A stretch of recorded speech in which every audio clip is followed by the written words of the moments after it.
Oye, güey. Oye. Hey. Mm, Tengo una idea para un libro. Ah, ok. ¿Y de qué o qué? ¿Te acuerdas que hace unos 2 años fue la Guerra Fría? ¿Sí? ¿Qué tiene o qué? ¿Y si hago un libro donde hable sobre los peligros del totalitarismo, un tema central en la Guerra Fría? Oye, pues ni tan mal, suena bastante. Y donde haga una crítica hacia, es decir, no es una crítica directa hacia el comunismo en sí, no, para nada. Es más bien una idea donde el gobierno que elimina la libertad individual en favor de la igualdad y la estabilidad. Porque claro, ¿quién no quería vivir en una sociedad pacífica, sin hambre, sin dolor, sin guerra, donde todos son iguales y está perfectamente controlado? Donde se elimina la propiedad y las diferencias sociales, porque si nadie tiene nada propio, nadie puede sentir envidia, nadie puede desear más, nadie puede rebelarse. Ausencia de las elecciones individuales, porque vamos, tomar decisiones es agotador y frustrante, ¿no? Mejor que alguien más lo haga por ti. Mejor que alguien más decida todo, para que nadie se equivoque. Censurar y controlar la información, porque si la gente recuerda demasiado, si la gente sabe demasiado, empieza a cuestionar, empieza a pensar y empieza a dudar. La duda es peligrosa, ¿no? La duda es un virus. Mejor borrar la historia, mejor ocultar la verdad, mejor olvidar. Y el sacrificio de la individualidad por un supuesto bien común, porque es decir, si nadie siente demasiado, si nadie sueña demasiado, si nadie es demasiado, todos son iguales, todos son grises. Si todos empiezan perfectamente alineados, la maquinaria de la sociedad, entonces todo funciona en la perfección. ¿O no? Hola, mi nombre es Ángel y soy de segundo E. Esta es mi crítica sobre el libro El Dador, pero antes de criticarlo, primero me gustaría retomarlo y analizarlo junto con ustedes. El libro comienza contándonos sobre un chico, Jonas o Jonas, como lo quieran llamar. En esta ocasión lo llamaremos Jonas, ya que así se me hace más fácil. Este se encuentra preocupado ya que dijo algo que no debía, temía por cómo sería castigado. Esto le recordó alguna vez que mientras jugaba con la bicicleta con algunos amigos suyos pasó un jet cerca de las casas. Esto era algo impresionante ya que jamás habían visto uno. Era algo inusual. Estaban acostumbrados a ver aviones de carga, pero este era un jet totalmente diferente. Los chicos admiraban hasta que el altavoz dijo con una voz bastante firme lo que sucedía. Dijeron, no hay nada que preocuparse, solo es un piloto que está en entrenamiento y ha cometido un error. Esto era entendible hasta que la voz dijo con un tono sarcástico y macabro, por supuesto que será liberado. Yo me rió un poco ante el comentario. Aunque no comprendía bien la palabra, era una afirmación sombría, ya que para ellos ser liberado sin llegar a ser viejo era un castigo terrible, era una prueba de que fracasaste en la comunidad. Yo al comienzo, antes de que Jonas dijera lo que tanto le preocupaba. Se encontraba jugando con Asher, un amigo de Jonas. Cometió un error haciendo perder al equipo. Esto hizo enojar a Jonas. No pensó, solo lo gritó. Basta, Asher, quedas liberado. Un silencio se creó. El entrenador vino y se llevó a Jonas lejos. Él era un niño, sí, pero no le quitaba el hecho de que estaba cometiendo una infracción a las normas de la comunidad, ya que esa palabra no se podía tomar a la ligera, siendo usada contra alguien más. Jonas pedaleaba y venía pensando cosas, algo preocupado, ya que era un 11. Dentro de la comunidad, la gente se clasifica por su edad y su orden de nacimiento por cada año. Ejemplo, hay 50 personas de 15 años, a los que se les llama 15 y luego el número según su orden de nacimiento. Un ejemplo más claro sería, por ejemplo, decir que hay un niño que se llama Max, que tiene 15 años y fue el número 25 en nacer. Se llamaría Max 15, número 25. Volviendo al tema, los 11 se encontraban preocupados ya que pronto tendrían lugar en la comunidad, ya que dentro de las comunidades los niños pasaban a ser adultos al tener 12 años y se les asignaba un rol importante en la comunidad. Un ritual que cada noche todas las familias hablaran sobre sus sentimientos y cómo y por qué creían que se sentían así. Los sentimientos de Jonas eran demasiado confusos en ese momento, así que prefirió ser el último en hablar.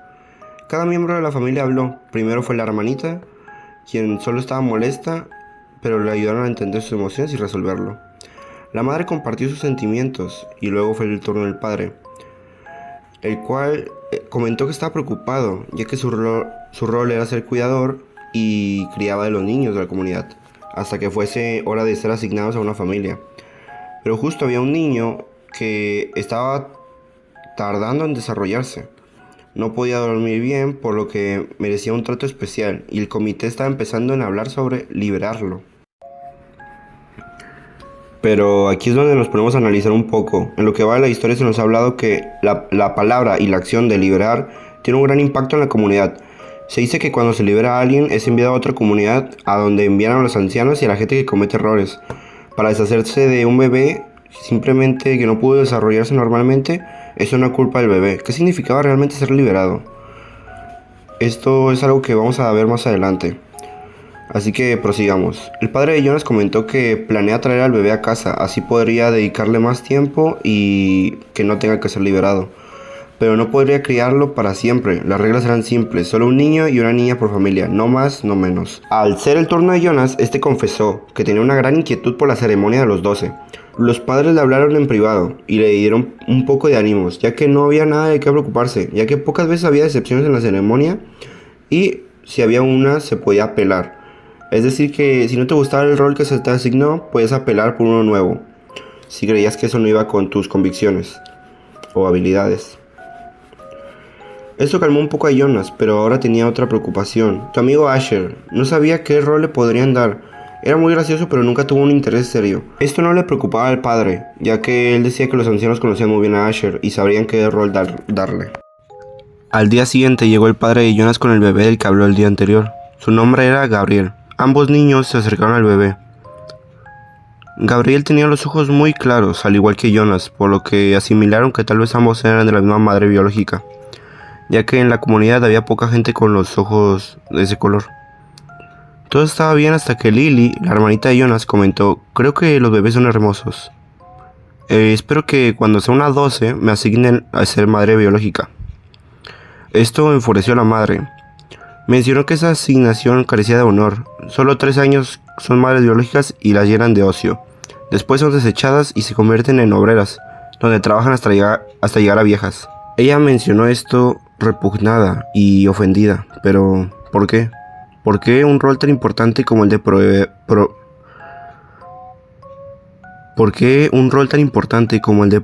vidas a la comunidad era visto con tanta deshonra? ¿Y por qué eran desechadas como obreras después de 3 años siendo madres? El padre interrumpió con un tono más amable, sugiriéndole a Lily ser criadora, porque las madres biológicas no veían a sus hijos. Esto último convenció a Lily, aunque aún seguía ofendida por el tono de su madre. Un día, mientras Jonas ayudaba a Asher a mejorar su coordinación lanzándole una manzana, una y otra vez hasta que pudiera atraparla, notó algo muy extraño en la manzana. Parecía deformarse en el aire. La observó con detalle y seguía notando eso.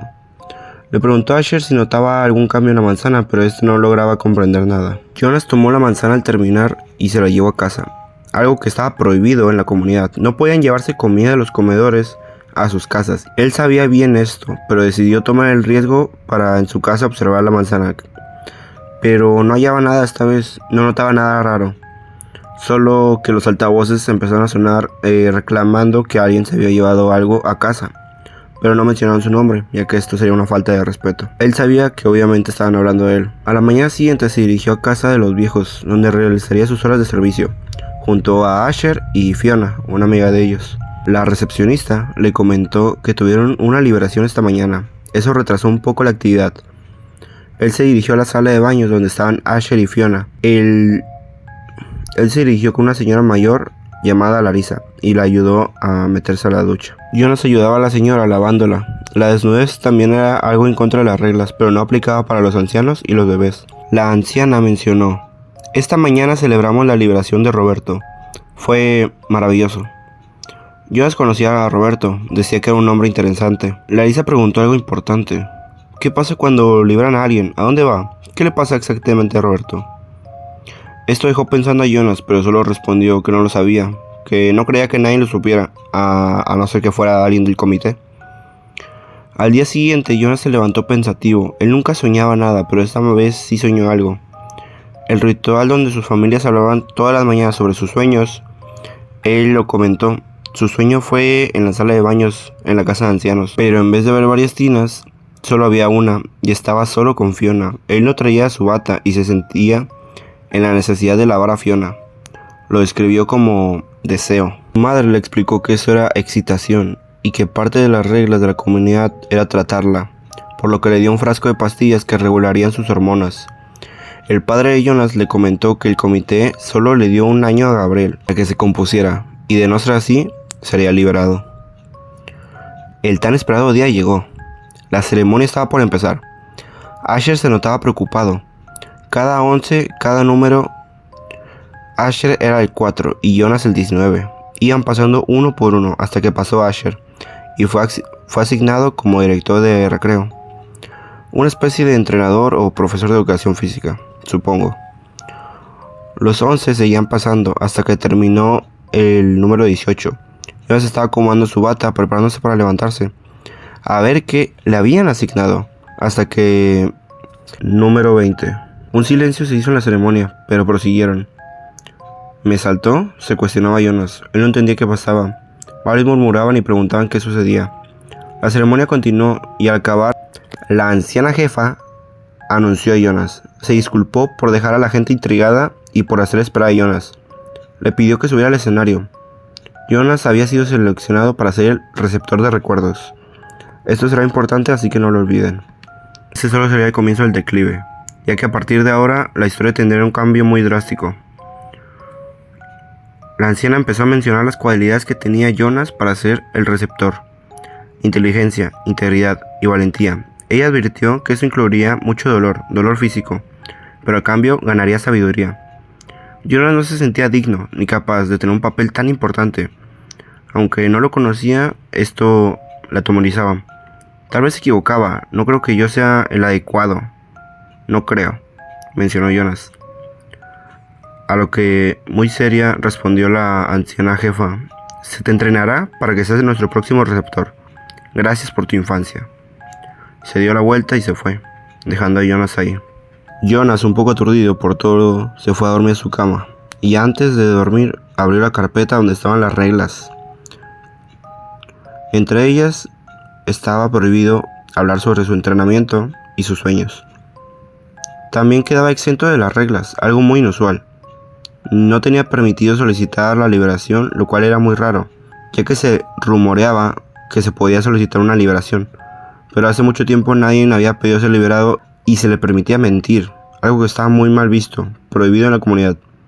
Esto último lo sorprendió bastante, pero lo más raro es que se le prohibió usar medicamentos, lo cual era muy raro, ya que apenas empezaba a consumir pastillas para las hormonas, y lo excluyen de otras cosas que otros sí pueden, como consumir medicamentos y hablar sobre sus sueños.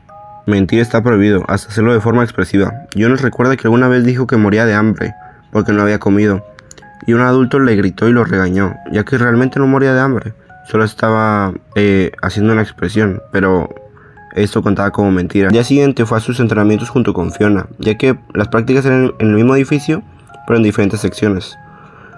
Ahí es donde conocería al dador. Al verlo lo reconoció. Él asistió a la ceremonia, pero se mantenía lejos de los demás. El viejo tenía los ojos muy claros, igual que los suyos y los de Gabriel. Intentó nuevamente evadir la responsabilidad de ser el receptor, negando serlo, y diciendo que no era capaz, pero el anciano interrumpió y le dijo: al menos para mí, tú eres el receptor. Yo he sido el receptor por muchísimo tiempo. Aunque no lo parezca, por mis arrugas, de verdad no soy tan viejo. La verdad es que este trabajo me ha envejecido. Han tardado tanto en conseguirme un nuevo receptor que no me quedan energías. Las últimas que tengo las usaré para entrenarte. Sí, lo sé. Esto parece la típica trama de un anime donde el joven promesa va a ser el sucesor del personaje más rotísimo de todo el anime, pero bueno. El viejo le explicó que su trabajo como receptor era mantener sus memorias en su cabeza, pero no se refería a su infancia o a su adultez, sino a las memorias que guardaba de todo el mundo, de generaciones atrás. Esto fue hace muchísimo tiempo. Intentó explicarle con una metáfora sobre el trineo cayendo sobre la nieve, pero Jonas no sabía lo que era, ni la nieve ni un trineo. Entonces el dador le pidió que se quitara la túnica y que se sentara en una cama. Jonas no entendía ni sentía nada, pero de repente empezó a sentir un frío en la espalda y cómo su respiración y su aliento se enfriaban. Era increíble, algo que jamás había experimentado. No le causaba miedo, sino asombro. De repente vio un trineo, y solo con verlo, supo que era sin nunca antes haber visto uno. Sin dudarlo, se subió y se deslizó por la montaña nevada. Esto era sorprendente para él. El dador se veía un poco cansado, explicó que el recuerdo era tan viejo que le costó mucho, tan viejo que en la actualidad no existía la nieve ni los trineos. El dador vio que esto funcionaba muy bien, así que decidió pasarle otro recuerdo. Esta vez no era un espacio abierto, solo sintió una calidez en su cuerpo. Al abrir los ojos, Jonas vio un destello de luz, era un rayo de sol. Esto lo sorprendió mucho, estaba tan emocionado que pidió un recuerdo más, así que el dador le indicó a Jonas que este iba a doler. Jonas empezó a sentir la misma calidez, pero esta estaba incrementando, a tal punto que empezaba a quemar su piel. El dador le explicó que esto era una quemadura por el sol, y que eso era todo por ahora, que lo vería mañana. A la mañana siguiente su madre le preguntó si soñó algo, si descansó bien. Jonas, reservado, dijo que no había soñado nada, ya que no podía comentar sobre sus sueños. El padre de Jonas comentó que Gabriel seguía sin descansar bien. Jonas escuchó durante todo el día a sus amigos hablar sobre sus prácticas. Fiona quería saber cómo le fue el primer día, pero Jonas solo evadió el tema. Estaba a punto de entrar, pero Jonas notó algo raro en Fiona, a su pelo. Le sucedía algo exactamente lo mismo que la manzana. Él no sabía explicar, pero sabía que no era normal. Así que le preguntó al dador y él empezó a entenderlo. Le pidió que volviera al recuerdo del trineo. Él ya no podía mostrárselo ya que se lo transfirió. Así que Jonas solamente entró en el recuerdo y hizo su mayor esfuerzo para recordarlo. El dador le pidió que observara bien el trineo. Ahí estaba el trineo. Era igual que la manzana y el pelo de Fiona. Tenía una similitud que se logró ver por unos cuantos milisegundos. El dador le pidió que observara unos libros que había en una repisa y por un instante notó un cambio, igual que lo anterior. El dador le explicó que empezaba a ver los colores. Ese color se llamaba rojo. Jonas no comprendía qué era esto, ya que no existían los colores en su comunidad. Así que el dador tuvo que explicarle qué eran. Después de eso pasaron semanas y días, estos donde Jonas practicaba y empezó a lograr ver todos los colores por algunos segundos. Le parecía algo fabuloso, pero injusto a la vez, ya que él quería que todos los demás pudieran ver lo mismo que él estaba viendo. Así que un día fue con Asher y intentó tocarlo para que pudiera ver los colores de unas flores. Pero simplemente Asher no pudo verlo y aparte lo vio incómodo, ya que no era normal o bien visto que dos personas que no fueran de la misma familia tuvieran contacto físico. Jonas no creía que fuera justo que nada tuviera color. Él quería poder despertar y elegir si ponerse ropa roja o ropa amarilla. Y tomó ejemplo a Gabriel, el bebé que se estaba quedando en su casa. Apenas estaba desarrollando los músculos menores y tomaba los juguetes que se le ponían enfrente. Pero ¿y si él pudiera escoger entre un color rojo o un azul para sus juguetes? El punto era poder tomar decisiones, pero él lo interrumpió mencionando que podría tomar decisiones erróneas. Si todos pudieran escoger un trabajo, escoger una pareja, podrían tomar muchas decisiones erróneas y por eso preferirían la igualdad. Un día muy pesado le tocó conservar recuerdos desagradables que lo atemorizaban. Está en un lugar que parecía ser una trinchera. Escuchó la palabra rifles y después de esos gritos y detonaciones. Al adentrarse en un bosque vio como un grupo de personas mutilaban el cuerpo de un elefante para quitarle los colmillos. Al ver a Lily sosteniendo su peluche, que tenía la apariencia de un elefante, el cual se llamaba Elefante, Jonas le comentó que los elefantes alguna vez existieron, pero Lily solo se rió y lo ignoró, ya que ellos no sabían de la existencia de los animales y para ellos solo eran el nombre de un peluche. Jonas intentó tocarla para hacerla ver, escondiendo la parte triste y abrumadora, pero Lily solo sentía dolor, así que él paró, ya que no quería lastimarla. Aquí vemos cómo poco a poco Jonas trata de buscar cambiar las cosas, ya que quiere hacer ver a los demás lo que él ve, a tal punto de ponerlo paranoico, pero esto es totalmente entendible, ya que es el único, además del dador, que puede comprenderlo, y esto puede ser muy difícil a su temprana edad. Él se encontraba platicando con el dador cuando este le comentó que ayudaba al comité de ancianos a tomar decisiones y aconsejarlos. Ellos no solían pedirle ayuda, muy pocas veces lo hacían, así que Jonas preguntó por qué lo necesitaban si nunca lo llamaban. Entonces el dador le recordó que sí lo necesitaban y eso lo sabían bien por algo que pasó hace 10 años. Él estaba entrenando a un receptor, pero este falló y los recuerdos que le habían pasado se devolvieron, se liberaron, causaron dolor a la gente. Los receptores estaban destinados a guardar el sufrimiento de otros, los recuerdos del pasado. Había días que el dador lo mandaba sin hacer nada, sin haberle enseñado nada. Así que Jonas iba al río a contemplar, a intentar lograr ver los colores. Pero era tan difícil que le dolía la cabeza.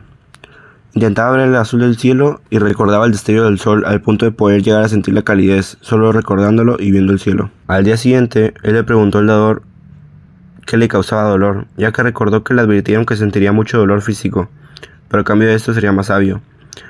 El dador, preocupado, porque sabía que este día llegaría, le transfirió un recuerdo donde bajaba por el mismo trineo que la vez pasada, pero en esta ocasión no era tan feliz. El trineo golpeaba fuertemente lanzándolo. Fue tan real que sintió como su pierna se torcía mientras escuchaba un crujido. Él sí se le llenaba la cara de rasguños al caer. Él gritó, pero luego se dio cuenta de que seguía en la misma habitación, junto al dador. Pidió medicamentos ya que el dolor era insoportable en su pierna. Cualquier accidente que le pasaba lo resolvía tomando pastillas desde pequeño y el dolor desaparecía. Pero las reglas es que no podía consumir medicamentos. Después de ese día, todos sus entrenamientos tenían dolor físico.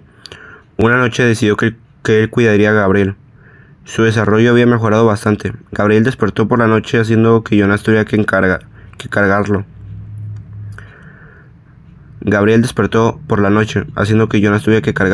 Mientras se relajaba, recordó un recuerdo de un bote que le dio el dador. Pero ese recuerdo poco a poco se desvanecía hasta que no podía recordarlo claramente. Sin querer había transferido el recuerdo a Gabriel, lo que lo calmó mucho.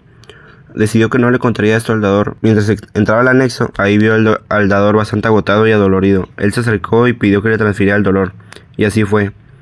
Entró al recuerdo donde había miles de personas llorando y gritando. Uno le suplicaba por agua y otros solo mencionaban a sus madres en sus últimas palabras. Él no sabía, pero había ido a la guerra. Después de eso, el dador trató de una forma más gentil los siguientes días a Jonas, hasta el punto de regalarle uno de sus recuerdos favoritos. Era una noche de Navidad con sus abuelos. No con sus abuelos en sí, sino los abuelos de la persona que vivió eso.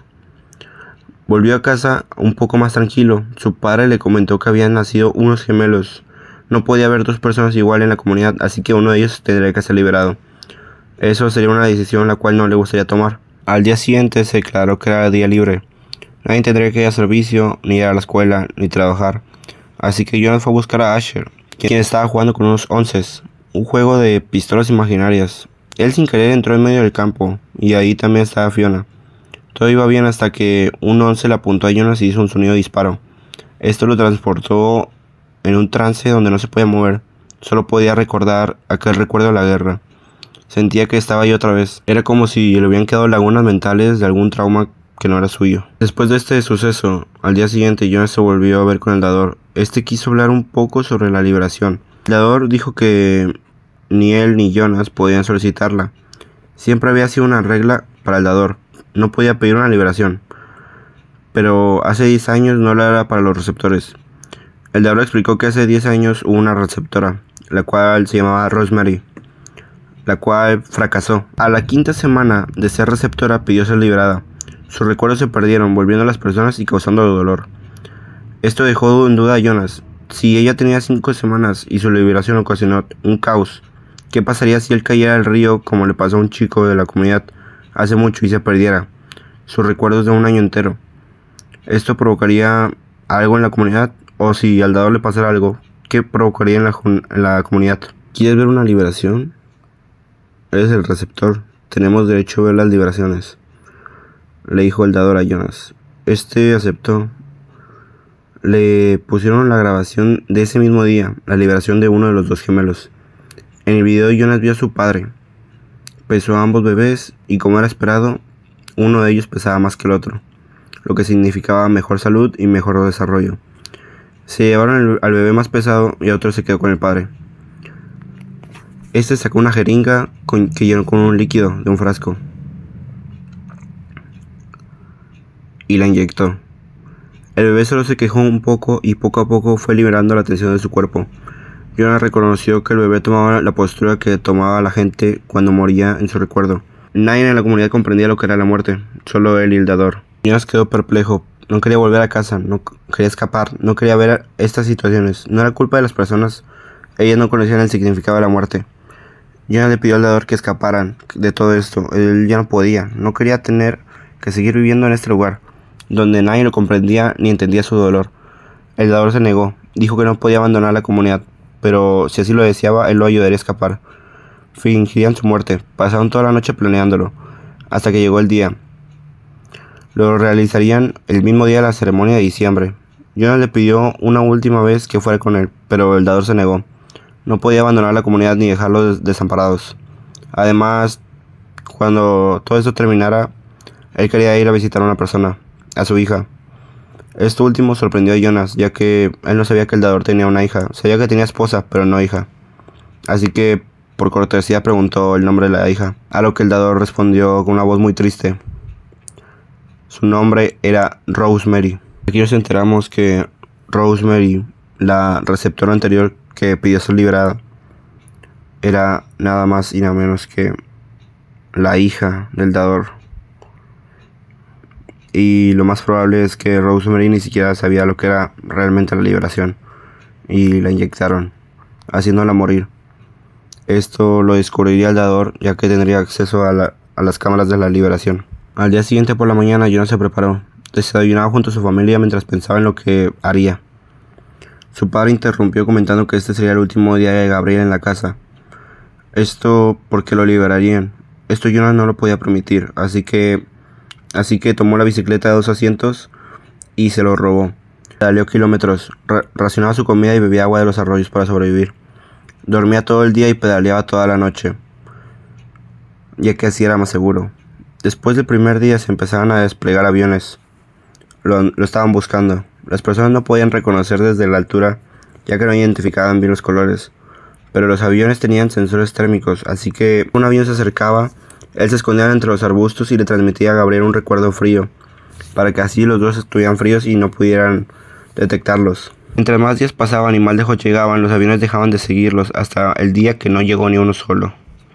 El terreno empezaba a cambiar. Por primera vez en sus vidas vieron animales. Jonas cayó de la bicicleta porque el terreno era muy piedroso. Se torció el tobillo y se hizo unos raspones al caer.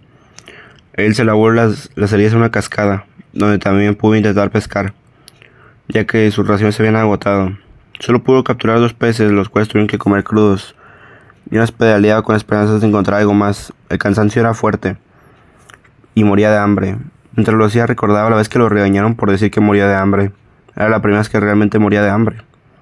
Gabriel no había llorado durante todos los días, pero lo empezó a hacer, ya que tenía hambre y frío. Jonas empezó a llorar por la misma razón. Cada vez tenía menos esperanzas. Era solo un niño de 12 años atrapado en una situación como esta. Vio una colina y vio cómo copos de nieve caían. Él envolvió a Gabriel en una bata y en una cobija, y con un casi desvanecido recuerdo del calor del sol, trataba de conseguir el calor. Subió a la colina a pie, pero cada vez era más difícil, hasta empezar a sentir tristeza. Pero después esto cambió y empezó a sentir mucha felicidad. Se sintió más animado de seguir. Recordó a su familia, a sus amigos. Empezaba a reconocer el lugar. Era el trineo del recuerdo. Se subió y sujetó fuertemente a Gabriel. Esta vez iba a ser diferente, sin dolor. Mientras tomaba la velocidad sentía el frío del viento, hasta que empezaron a ver luces de colores, casas, cantos, como en el recuerdo favorito del dador. Por primera vez conocía la música. Escuchó que cantaban detrás de él. Tal vez solo era el eco. ¿Y qué pasó después? No sé. ¿Cómo que no sabes? Pues es que eso es todo. Ahí se acaba. ¿Qué? Crítica. No sé por dónde empezar. Este libro me hizo sentir muchas cosas, demasiadas para poder pensarlas bien. No había leído un final tan malo desde que leí Silence. Y sí, esta es de la misma escritora que hizo Boulevard. En serio, cómo odio los finales que te dejan con mucho que desear. Ni siquiera sabes si es un final bueno o un final malo. Solo te parece injusto que te dejen así como un lector. ¿Es tan odioso? Sin duda me gustó el libro, a excepción de final, obviamente. Esto es una historia que tardas mucho en comprender, ya que al inicio no tiene mucho sentido. Sí tienes que leerlo por completo para entenderlo muy bien, porque hay ciertos detalles y fragmentos que no tienen mucho sentido, pero mientras vas avanzando te dan cuenta de que eran muy importantes. La forma en la que te presentan a ciertos personajes, a pesar de ser muy breve, te hace entender un poco de cómo y por qué son. y no se pierde la actitud del personaje. Es decir, la madre siempre mostró una actitud amargada y que era un poco cruel a la hora de hablar. El padre siempre se mostró amoroso, aunque un poco realista. Lily siempre se sobrepensaba las cosas simples y hacía mil y un preguntas. Y es un detalle que mantuvieron cada momento. Cada que mencionaban a Lily o ella hablaba, pues pasaba esto. Asher siempre era infantil. El dador fue el único personaje que me costó entender, ya que al igual que Jonas cambiaban drásticamente su forma de actuar. Podría ser muy amable como muy serio. Con Jonas lo entiendo un poco más, ya que es el protagonista y está teniendo muchos cambios mientras sucede la historia. Esto no tiene nada que ver, pero no sé si soy el único que sin importar cómo te describan el personaje, siempre mientras lees el cuento te imaginas a personajes de series, películas o videojuegos. A Jonas me lo, imani- a Jonas me lo imaginaba como un muñequito de un juego que se llama Bad Parenting. A Asher y a Lily me lo imaginaba como Kel y Aubrey de un juego llamado Omori. No sé por qué el dador me lo imaginaba como el maestro Roshi de Dragon Ball. Al padre de Jonas me lo imaginaba como Jack White, el cual es un actor. En serio, no sé por qué me siento que iba muy bien con él. Siento que quedaba muy bien. Y a la mamá de Jonas me lo imaginaba como la mamá de Phineas y Ferb. Esto no sé por qué, pero así me la imaginaba. La forma en la que toca el tema del comunismo o el totalitarismo es muy simplista, pero a la vez no es como tal una crítica, pero te hace ver que el comunismo no puede funcionar sin llegar a prohibirle ciertas cosas a las personas, sin llegar a quitarle ciertos derechos. Y eso lo toca muy bien y lo relata muy bien en el cuento, lo cual me gustó mucho. La verdad es que no tendría nada malo que criticarle el cuento más que el final, ya que puede o no ser un final abierto, ya que en mi opinión creo que lo que pasó es que Jonas entró en un recuerdo cuando murió y prácticamente estaba viviendo una mezcla de sus recuerdos, ya que se dice que cuando mueres ves los recuerdos más lindos que tienes. Pero Jonas, al tener tantos recuerdos y para él ser tan lindos y tan admirables porque nunca conoció algo así, tal vez eso sea. Y pues bueno, aquí acaba mi crítica sobre el cuento del dador. Le agradezco por su tiempo y muchas gracias por y muchas gracias por recomendarme este libro, maestra.